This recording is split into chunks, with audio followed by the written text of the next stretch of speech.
uma série de anos, dou uma aula que me demora cerca de 2 horas, precisamente sobre as características da pessoa. Fiquei descansado porque eu só enumero as características que há bem. Mas digo que são características muito bonitas. Primeiro, a pessoa humana é um ser em projeto.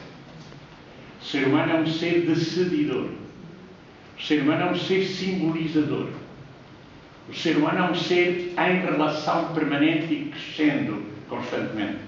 O ser humano é um ser em relação, em crescimento e em relação, e finalmente o ser humano é um ser com necessidades específicas que a sociedade deve se organizar para responder a essas mesmas características.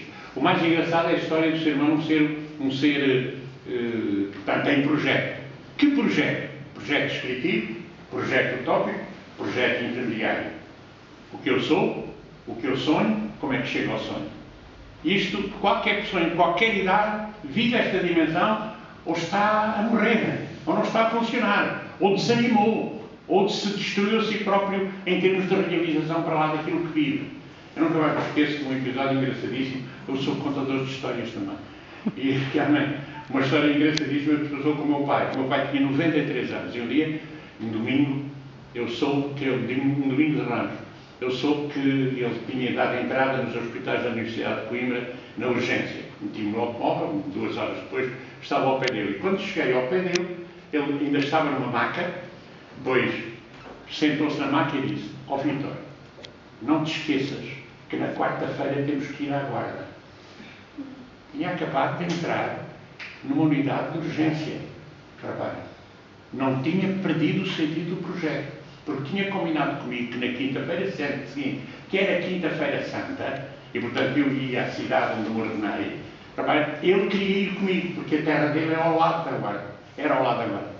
Eu digo que isto é muito importante, que a pessoa em qualquer idade, qualquer que seja o seu problema, sonha o que sonhar, vive uma situação, tem um sonho utópico para o qual caminha e tem que depois se organizar para chegar lá.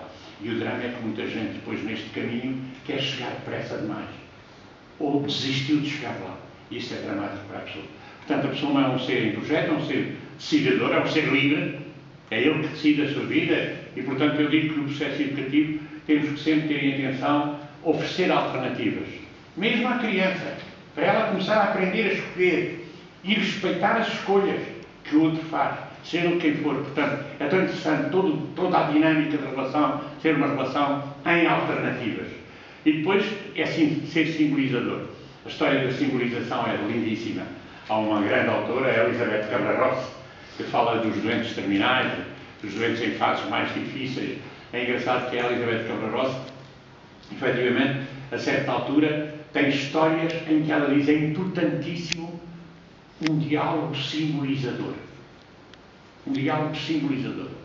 E conta-me um homem que tem trabalhado também comigo nisto e que é professor aqui da Faculdade de Medicina, não vou dizer o nome, mas ele um dia contava uma história engraçadíssima.